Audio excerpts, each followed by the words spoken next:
Cabinet मंत्री तुलसी सिलावट ने एक बड़ा बयान दिया है और कहा है कि डरता तो सरकार नहीं गिराता, मुझे डर नहीं लगता।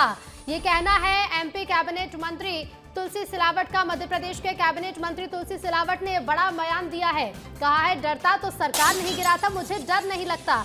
सेहत की तैयारियों का जायजा लेने मंत्री पहुंचे थे। मंत्री ने कान्ह डक्ट परियोजना का निरीक्षण किया। 100 फीट गहरे गड्ढे में उतरकर मंत्री ने निरीक्षण किया। और बता दें आपको कि 919 करोड़ रुपए की लागत से कान्ह डक्ट को तैयार किया गया है, जिसका जायजा मंत्री तुलसी सिलावट ने लिया। लेकिन इसी दौरान उन्होंने ये बड़ा बयान भी दिया है। बदला दूं, तुलसी सिलावट कभी भाई नहीं रहता, ये सरकार नहीं गिराता। एक बार बदला दूं, तुलसी सिलावट कभी भाई नहीं रहता, ये सरकार नहीं गिराता। एक बार बदला दूं, तुलसी सिलावट कभी भाई नहीं रहता, ये सरकार नहीं गिराता। हमारी सहयोगी रंजना जुड़ गई हैं। रंजना, निरीक्षण तो किया ही है, लेकिन इसके साथ ही साथ एक बड़ा बयान भी दिया है। कह रहे हैं मंत्री सिलावट कि अगर मैं डरता तो सरकार नहीं गिराता, मुझे डर नहीं लगता।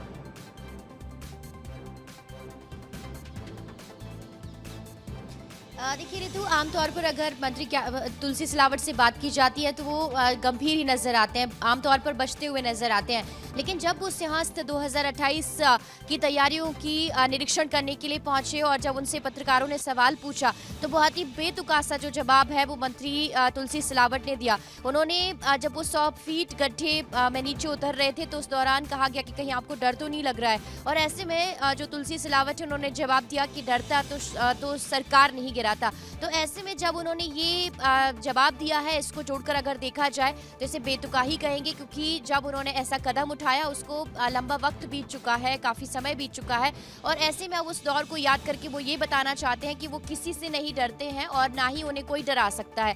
तो ऐसे में अगर इस बयान को इस समय देखा जाए तो इसे जोड़ के नहीं देखा जा सकता है, क्योंकि इस बयान के अगर देखा जाए तो कई मायने भी निकाले जा सकते हैं। शायद वो इस बयान के माध्यम से उन लोगों को भी जवाब देने की कोशिश कर रहे हैं, शायद जो हमेशा इस बात को लेकर कहते हैं कि अब वो बेहद सधे हुए हैं, सधी हुई भाषा का इस्तेमाल करते हैं और बेहद ही कई मोर्चों पर बचते हुए नजर आते हैं। बिल्कुल तो रंजना, ये उनको जवाब है या फिर कुछ और, ये तो आने वाले समय में ही पता चलेगा। फिलहाल शुक्रिया आपका जानकारी के लिए।